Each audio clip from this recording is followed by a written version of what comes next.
Hello students, let's continue the chapter number 16 of class 8th, Light. In last video lecture, we already discussed about law of reflection, and now we will discuss about what would happen if you thrown light along the normal. क्या होगा अगर जो हमारी line है वो normal के along हमारे mirror पर फॉल करती है।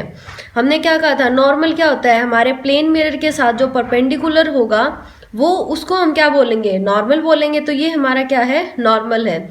और जो हमारी इंसिडेंट रे आती है वो नॉर्मल से किसी न किसी एंगल पे अब तक हमने स्टडी किया था। बट इस क्वेश्चन में क्या बोला, इसने क्या पूछा है कि जो हमारी इंसिडेंट रे है अगर वो नॉर्मल के अलोंग फॉल करती है प्लेन मिरर पे तो क्या होगा।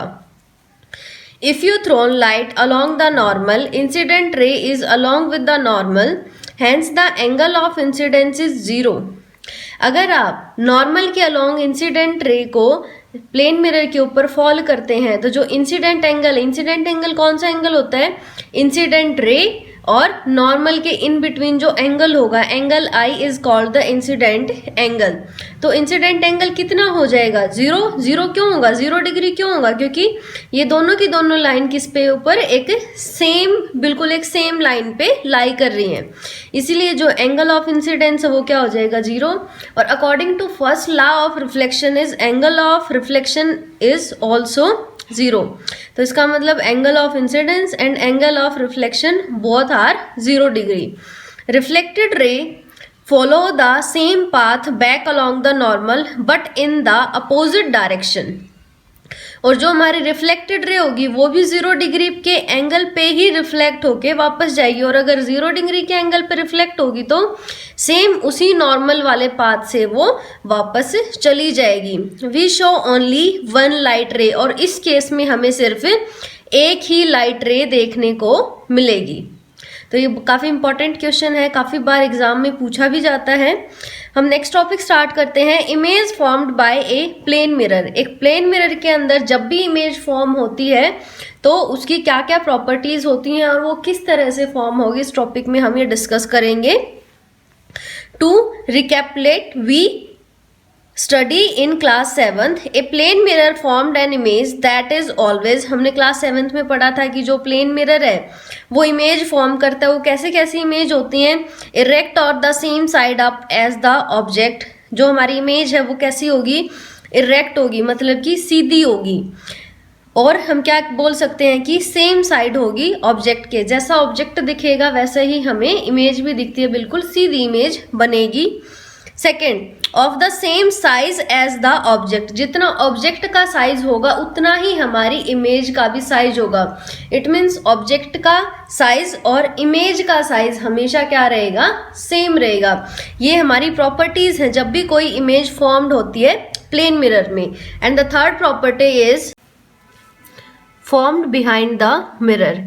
जो इमेज है वो हमेशा मिरर के पीछे फॉर्म्ड होगी। Fourth, as far behind the mirror as the object is in front of it। जो हमारी इमेज है वो मिरर से उतनी ही दूरी पे बनेगी जितनी दूरी पे हमारा ऑब्जेक्ट रखा होगा। इसका मतलब है कि ऑब्जेक्ट और मिरर के इन बिटवीन जितना डिस्टेंस होगा उस मिरर के और इमेज के बीच में भी उतना ही सेम डिस्टेंस रहेगा। Fifth, a virtual image which can not be obtain on screen. Plane mirror पे जो इमेज है वो हमेशा कैसी बनती है, वर्चुअल इमेज बनेगी। वर्चुअल इमेज का मतलब वो इमेज जिसे हम स्क्रीन पे नहीं उतार सकते। वर्चुअल और रियल दो टाइप की इमेजेस होती हैं। रियल इमेज वो इमेज होंगी जिनको हम स्क्रीन पे उतार सकते हैं, और वर्चुअल इमेज वो इमेज है जिनको हम स्क्रीन पे नहीं उतार सकते। और प्लेन मिरर के अंदर जो इमेज फॉर्म होती है वो किस टाइप की इमेज होंगी, virtual image. Sixth, laterally inverted. जो इमेज होती है वो हमेशा कैसी होगी, लेटरली इन्वर्टेड होती है। लेटरली इन्वर्टेड का मतलब क्या होगा, left appear to be on the right and vice versa. जो ऑब्जेक्ट का लेफ्ट पार्ट है वो हमें इमेज में राइट पोजीशन पे दिखेगा, और जो ऑब्जेक्ट का राइट पार्ट है वो इमेज में हमें लेफ्ट पोजीशन पे दिखेगा। वाइस वर्सा का मतलब होता है उल्टा, जो इन्होंने पहले लिखा है उसका जस्ट उल्टा। It means left appear to be on the right and right appear to be on the left. ये हमारी इमेज की प्रॉपर्टी है जो इमेज प्लेन मिरर में फॉर्म्ड होगी। अब एक्टिविटी थर्ड में डिस्कस किया हुआ है कि जो प्लेन मिरर है वो ऑब्जेक्ट फॉर्म किस तरह से करता है। To observe the image formed by a plane mirror, draw a straight line on the white paper fixed on the board. आप एक व्हाइट पेपर लो और उसके ऊपर एक लाइन ड्रॉ करो, बिल्कुल स्ट्रेट लाइन।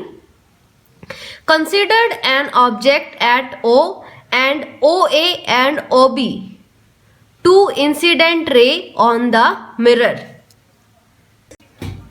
ये हमारा फिगर है जिसके अंदर बताया हुआ है कि हमने एक प्लेन व्हाइट पेपर के ऊपर एक स्ट्रेट लाइन लगाई, उसमें O को हमने एज ए ऑब्जेक्ट माना। O हमारा एक पॉइंट ऑब्जेक्ट है जिससे हमारी रेज निकलती हैं और वो रेज एक प्लेन मिरर के ऊपर, जो ये हमने स्ट्रेट लाइन लगाई थी ये हमारे प्लेन मिरर की थी, ये हमारे प्लेन मिरर की इनर साइड होगी और ये हमारा जो पॉलिश्ड सरफेस है इस साइड में हमारा पॉलिश सरफेस होगा।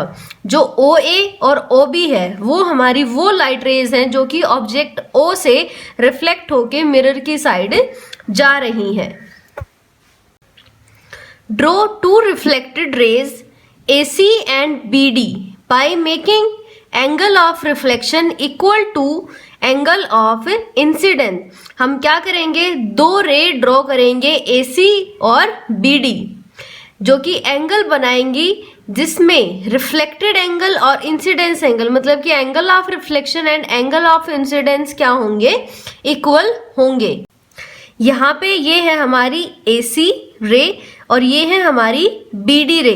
AC और BD रे में एंगल ऑफ रिफ्लेक्शन, मतलब कि अगर हम यहाँ पे नॉर्मल कंसिडर करते हैं, ये हमारा नॉर्मल हुआ, तो जो एंगल ऑफ इंसिडेंस और एंगल ऑफ रिफ्लेक्शन है वो क्या होगा, इक्वल होगा। और जो AC रे है वो हमारी आईज में एंटर करेगी जो कि प्लेन मिरर से रिफ्लेक्ट होकर हमारी आईज में जाएगी। Extend the two reflected rays using a pencil and ruler behind the mirror. Dotted line mark the point I where they meet. Measure the distance of the object O from the mirror PO and of the image from the point I behind the mirror till P, मतलब कि PI की distance। इसके बाद हम क्या करेंगे, जब हमने AC और BD को ड्रॉ कर लिया है तो एक इमेजनरी लाइन, इनको एक पीछे की साइड हम एक्सटेंड करेंगे और एक इमेजनरी लाइन बनेगी और इस इमेजनरी लाइन को हम डॉटेड लाइन से दिखाएंगे। ये हमारी AC को हमने पीछे की साइड ड्रॉ कर दिया, एक्सटेंड कर दिया, और यहाँ से हमने BD को पीछे की साइड एक्सटेंड कर दिया। जहां भी हमारी AC और BD दोनों की दोनों मीट करेंगी वो हमारा आई पॉइंट होगा। आई मीन्स यहाँ पे हमारी इमेज बनेगी। और अगर हम इस डिस्टेंस को देखें जो हमारी P और डिस्टेंस है, मतलब कि प्लेन मिरर और ऑब्जेक्ट के बीच वाली डिस्टेंस, और PI मतलब कि प्लेन मिरर और इमेज के बीच की डिस्टेंस, ये दोनों डिस्टेंस क्या होंगी, हमेशा इक्वल होंगी। जो हमारा ऑब्जेक्ट है वो भी हमारा सेम साइज का होगा। इसी के साइड में हमें एक दूसरा फिगर दिया हुआ है, उस फिगर में पॉइंट ऑब्जेक्ट नहीं है। जैसे हमने यहाँ पे जो ऑब्जेक्ट लिया था वो हमने एक पॉइंट ऑब्जेक्ट लिया था O, यहाँ पे हमने ऑब्जेक्ट एक पेंसिल को लिया है। और सेम इसी तरह से जो हमारी रेज है वो यहाँ से रिफ्लेक्ट होके आईज में जाएंगे और जब हम उनको पीछे की साइड एक्सटेंड करेंगे तो इस पेंसिल की हमें इमेज यहाँ पे दिखेगी। जो हमारा M पॉइंट है वो उसकी इमेज हमारी M1 है और जो N पॉइंट है उसकी इमेज हमारी N1 है। सेम इसी तरह से हर प्लेन मिरर में हर ऑब्जेक्ट के लिए इमेज फॉर्म होती है। कंक्लूजन, इस एक्टिविटी से हमें क्या कंक्लूजन मिला, you will observe that the image formed at point I is, जो I पे इमेज फॉर्म हो रही है, I पॉइंट पे जो इमेज फॉर्म हो रही है वो कैसी है, at the same distance behind the mirror as the object is in front of it. जितना हमारा ऑब्जेक्ट मिरर से आगे है उतनी ही हमारी इमेज मिरर से पीछे होगी। इसका मतलब PI का डिस्टेंस और PO का डिस्टेंस हमेशा क्या होगा, इक्वल होगा। The image is literally inverted, जो इमेज है वो कैसी बनेगी, लिटरली इन्वर्टेड। जो हमने सेकेंड एग्जाम्पल किया था जिसमें हमने एक पेंसिल को ऑब्जेक्ट लिया था, तो उसमें हम देख सकते हैं कि जो एम पॉइंट था वो ऊपर की साइड था, जबकि वो इमेज में नीचे की साइड आता है, मतलब कि जो लेफ्ट में था वो हमें राइट में दिखेगा, और जो हमारी इमेज होगी वो हमेशा कैसी बनेगी, लिटरली इन्वर्टेड होगी। The left of the object appear on the right and the right appear on the left is called literally inverted. The next topic is regular and diffuse reflection. The way the light get reflected depend on the properties of the object it strike. There are two type of reflection. जो भी हमारी light है वो reflect होती है, वो किसके ऊपर डिपेंड है कि हमारा ऑब्जेक्ट है, जिस ऑब्जेक्ट के ऊपर लाइट स्ट्राइक कर रही है उस ऑब्जेक्ट की प्रॉपर्टीज कैसे हैं उस पे वो डिपेंडेंट होती है। There are two type of reflection, और दो टाइप के रिफ्लेक्शन होते हैं। फर्स्ट इज डिफ्यूज रिफ्लेक्शन, और जो सेकंड है वो कौन सा होगा, रेगुलर रिफ्लेक्शन। अब हम इनको डिटेल में स्टडी करते हैं। Diffuse reflection and regular reflection. It take place when the light is reflected from an irregular or a rough surface. जो डिफ्यूज रिफ्लेक्शन है वो कब होगा, जब जो हमारी लाइट है वो किसी भी इरेगुलर या फिर रफ सरफेस से रिफ्लेक्ट होके वापस जाती है, तो वो कैसा रिफ्लेक्शन होगा, diffuse reflection. Regular reflection, it take place when light is reflected from a regular surface और ए स्मूथ सरफेस। जब भी हमारी लाइट किसी स्मूथ या फिर रेगुलर सरफेस से रिफ्लेक्ट होती है तो वो कैसा रिफ्लेक्शन होगा, regular reflection. Second, for parallel incident ray, जो हमारी पैरेलल इंसिडेंट रेज होती हैं, the reflected rays are not parallel to each other. जब भी हमारे किसी रफ या फिर इरेगुलर सरफेस से जो पैरेलल इंसिडेंट रे है वो स्ट्राइक करती हैं, तो जो रिफ्लेक्टेड रे है वो पैरेलल नहीं होंगी। इसका मतलब कि जो इंसिडेंट रे है वो बेशक पैरेलल हो, बट जो रिफ्लेक्टेड रे है वो पैरेलल नहीं होंगी। The reflected rays all parallel to each other. इसमें इंसिडेंट रे अगर पैरेलल हैं तो जो रिफ्लेक्टेड रे हैं वो भी हमेशा पैरेलल होंगी। Reflected rays are scattered in different direction. अभी हमने कहा इंसिडेंट रे बेशक से पैरेलल हो, बट रिफ्लेक्टेड रे पैरेलल नहीं होंगे। रिफ्लेक्टेड रे पैरेलल नहीं है तो उसका क्या मतलब है कि जो रिफ्लेक्टेड रेज हैं वो डिफरेंट डायरेक्शंस में स्कैटर्ड हो जाएंगी, फैल जाएंगी। Reflected raise go in one direction, क्योंकि रिफ्लेक्टेड रे सारी की सारी रेगुलर रिफ्लेक्शन में पैरेलल थी, इसका मतलब कि वो सेम एक ही डायरेक्शन में जाएंगी। डिफ्यूज रिफ्लेक्शन, बर्ली और नो इमेज आर फॉर्म्ड। इसमें जो इमेज है या तो वो बनेगी ही नहीं, और अगर बनेगी तो कैसी बनेगी, धुंधली बनेगी। Regular reflection, proper image are formed. इसमें जो इमेज है वो बिल्कुल प्रॉपरली और एक क्लियर इमेज फॉर्म होती है। डिफ्यूज रिफ्लेक्शन का example, reflection from A cardboard, wooden table, wall. किसी भी रफ सरफेस से, किसी भी रफ या फिर इरेगुलर सरफेस से जो भी रिफ्लेक्शन होगा वो किसके एग्जाम्पल होंगे, डिफ्यूज रिफ्लेक्शन के। Example of regular reflection, reflection from A shiny polished surface, A shiny steel plate, एक प्लेन मिरर। इसका सबसे अच्छा एग्जाम्पल क्या होगा, एक प्लेन मिरर से। बट ऐसा कोई भी सरफेस जो कि शाइनी है, पॉलिश्ड है, उस सरफेस से हमारा जो रिफ्लेक्शन है वो कौन सा रिफ्लेक्शन होगा, हमेशा रेगुलर रिफ्लेक्शन होगा। देखो ये नीचे डायग्राम दिया हुआ है, ये हमारा किसका, डिफ्यूज रिफ्लेक्शन का डायग्राम है, जिसमें जो हमारा सरफेस है वो रफ है, मतलब कि स्मूथ नहीं है, और अगर स्मूथ नहीं है तो उसमें क्या होंगी, इरेगुलरिटीज प्रेजेंट होती हैं। इसीलिए जो हमारी इंसिडेंट रे है वो हमारी बेशक से पैरेलल हो, बट जो रिफ्लेक्टेड रे है वो स्कैटर्ड होते डिफरेंट डायरेक्शन में। और जो हमारा रेगुलर रिफ्लेक्शन है उसके अंदर हमारा जो सरफेस है वो कैसा होता है, बिल्कुल स्मूथ होता है, और स्मूथ सरफेस होने के कारण जो इंसिडेंट रे हैं वो पैरेलल होती हैं, और जो रिफ्लेक्टेड रेज हैं वो भी पैरेलल होंगी। Not The law of reflection are followed even when light strike a rough surface.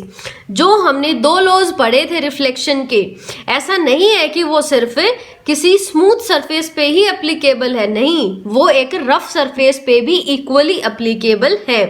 Condition, चाहे आपकी सरफेस स्मूथ हो या फिर आपकी सरफेस रफ हो, चाहे इसमें इरेगुलरिटीज प्रेजेंट है या फिर नहीं है, जो लॉ ऑफ रिफ्लेक्शन है वो हमेशा ही फॉलो करेगा. Angle of reflection is always equal to angle of incidence. जो एंगल ऑफ रिफ्लेक्शन है वो हमेशा ही किसके इक्वल होगा? एंगल ऑफ इंसिडेंस के इक्वल होगा. Blurry image is formed by diffuse reflection. जो हमारी धुंधली इमेज बनती है वो किस में बनेगी? डिफ्यूज रिफ्लेक्शन में बनेगी. Diffuse reflection is not due to the failure of law of reflection. Diffuse reflection का मतलब ये नहीं है कि वो लॉ ऑफ रिफ्लेक्शन का फेलियर है, नहीं. जब भी हमारा जहां पे लाइट जो वो स्ट्राइक करती है वहीं से क्या होगा? हमेशा एंगल ऑफ इंसिडेंस और एंगल ऑफ रिफ्लेक्शन क्या होते हैं? इक्वल होते हैं. और डिफ्यूज रिफ्लेक्शन में भी ये लॉ बिल्कुल same as it is applicable होता है. Please note that in diffuse reflection each ray obey the law of reflection. जो डिफ्यूज रिफ्लेक्शन में उसमें भी बिल्कुल हर एक रे क्या करती है? लॉ ऑफ रिफ्लेक्शन को फॉलो करती है. Angle of reflection is always equal to angle of incidence. जो एंगल ऑफ रिफ्लेक्शन है वो हमेशा किसके इक्वल होगा? एंगल ऑफ इंसिडेंस के इक्वल होगा. Regular reflection occur in still water. जब आपका पानी बिल्कुल शांत हो, बिल्कुल शांत पानी में खड़े हैं, तो वहां पे भी हमें कौन सा रिफ्लेक्शन देखने को मिलता है? रेगुलर रिफ्लेक्शन देखने को मिलता है. Due to its smooth and shiny surface. क्योंकि जो वाटर का ऊपर वाला सरफेस है वो कैसा होता है? स्मूथ होता है और शाइनी होता है. इसीलिए हमें वहां पे कैसा रिफ्लेक्शन दिखेगा? रेगुलर रिफ्लेक्शन दिखेगा. Do we all objects around us due to reflection of light. क्या जो हमारे चारों साइड ऑब्जेक्ट है वो हमें सिर्फ रिफ्लेक्शन ऑफ लाइट से ही दिखते हैं? No. Some objects are visible. कुछ ऑब्जेक्ट हैं ऐसे जो कि हमें रिफ्लेक्शन ऑफ लाइट के कारण दिखते हैं. Because they emit light of their on. क्योंकि जो कुछ है वो तो क्या करते हैं? कुछ अपनी लाइट को एमिट करते हैं और कुछ ऐसे हैं जो दूसरे किसी ऑब्जेक्ट से आई हुई लाइट को रिफ्लेक्ट करते हैं. ये बात हम चैप्टर के स्टार्टिंग में डिस्कस कर चुके हैं. While other are visible. जबकि जो दूसरे हैं वो कब विजिबल होते? Because they reflect the light coming from a light source. luminous objects that emit their own light such as sun, fire, flame, candle or an electric lamp are called luminous object. They are visible because their own light fall upon our eyes. जो luminous object हैं ये वो object हैं जो अपनी light emit करते हैं. उनकी खुद की लाइट होती है, उसी को वो एमिट करते हैं और वही लाइट हमारी आइज में एंटर करती है और वो हमें इसी कारण दिखते हैं. ऐसे ऑब्जेक्ट को हम क्या बोलते हैं? Luminous object. For example sun है, फायर है, फ्लेम है, कैंडल है, लैम्प है, ये हमारे एग्जाम्पल होंगे. Illuminated object that shine or are visible due to the light from the another object is called illuminated object. For example, light from the sun strike the moon and get reflected into our eyes. That's how we see the moon. जो illuminated object है वो ऐसे object है जो कि दूसरे से आई हुई लाइट को रिफ्लेक्ट करते हैं और उस लाइट को रिफ्लेक्ट करने के कारण वो हमें कैसे दिखते हैं? शाइनी, चमकते हुए दिखते हैं. उन ऑब्जेक्ट्स को हम कैसा बोलते हैं? Illuminated object. Most common example इसका हमारा मून है. नाइट में हमें मून शाइन करता हुआ दिखता है बट मून की अपनी कोई लाइट नहीं होती. फिर वो क्यों हमें शाइनी दिखता है? क्योंकि जो सन से लाइट आती है वो मून पे भी जाती है और मून उसको क्या करता है? रिफ्लेक्ट करता है हमारी आईज में और वो हमें कैसा दिखता है? शाइन करता हुआ दिखता है. ऐसे ऑब्जेक्ट्स को हम क्या बोलते हैं? Illuminated object. इसके अलावा जो हमारा थर्ड टाइप होता है वो होता है हमारा नॉन ल्यूमिनियस ऑब्जेक्ट. मतलब कि ऐसे ऑब्जेक्ट जो लाइट को एमिट नहीं कर सकते, उन ऑब्जेक्ट्स को हम क्या बोलते हैं? Non luminous object. जैसे टेबल, चेयर, ये हमारे उसके एग्जाम्पल हैं. That's enough for today. इससे आगे का हम नेक्स्ट वीडियो में कंटिन्यू करेंगे. Thank you.